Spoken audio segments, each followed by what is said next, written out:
Hello guys, I'm back and welcome to number 3. This is the third episode of our retro build series. This time we're on the Magicka Sorc again. We're looking at a way of building a Magicka Sorc that was very popular back in the day. You will see what I mean in a minute because there's something special about this. So let's look at the stats first. We have 42k Magicka. That is a lot of Magicka, I gotta say. Almost 25k health. Nice amount for a hard-hitting damage sorcerer. 15k stamina. This is super important for blocking, for dodging, for breaking free. So having 15k is always really good. The Magicka regen, it doesn't look too great. A little over 1600. This is a high damage build, so the nature of all high damage builds is that they don't rock as much regen as a more well-rounded build. But this thing hits really hard, and I mean 1600 is really not bad in light armor, and we have a resto staff, so you can get some resources back. If we look at the spell damage, almost 3400.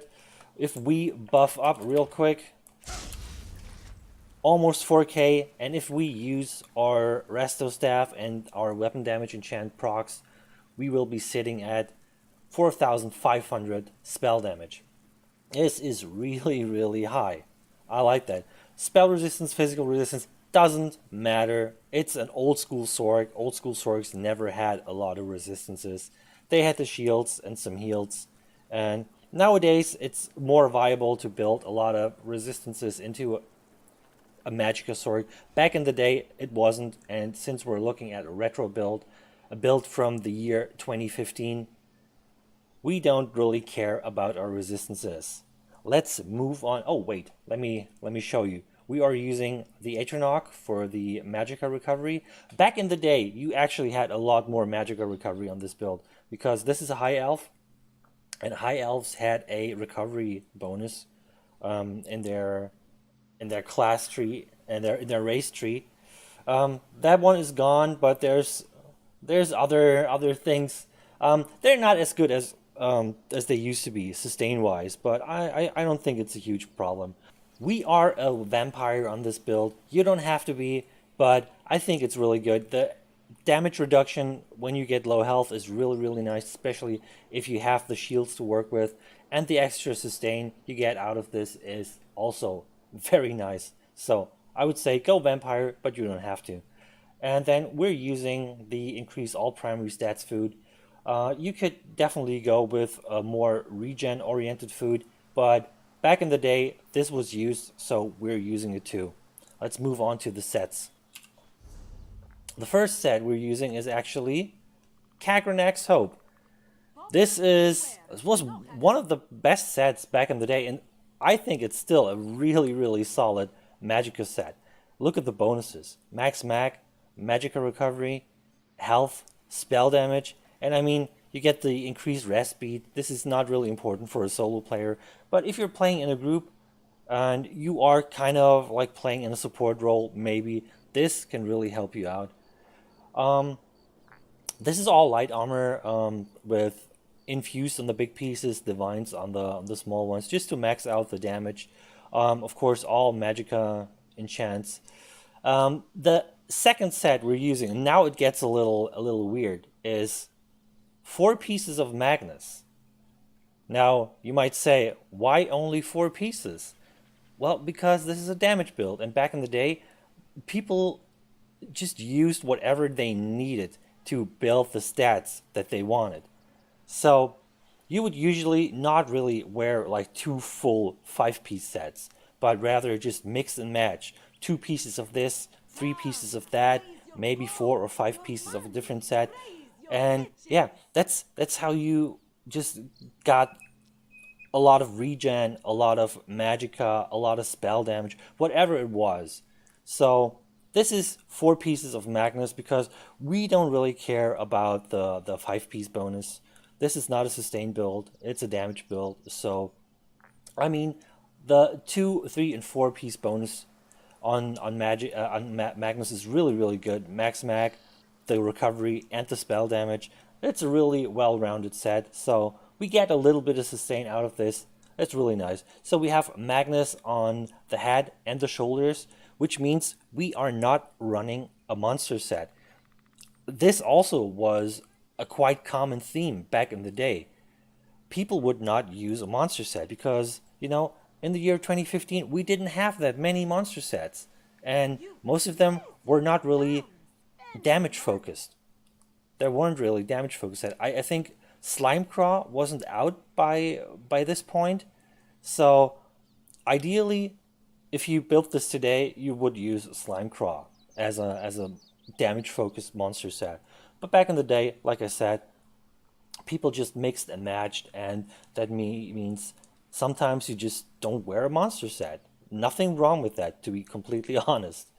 So yeah, two pieces of Magnus here, two pieces on the weapons. Of course, one Resto Staff.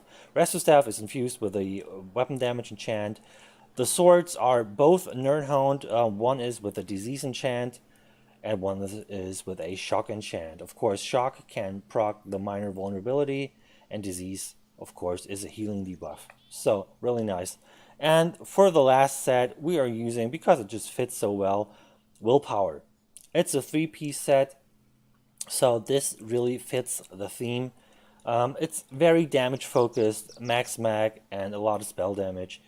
And yeah, easy to get, really easy to get. One of the most popular damage sets back in the day. Not so much anymore because it's easier to build good builds now. You don't have to mix and match that much anymore, but still very, very solid, I gotta say.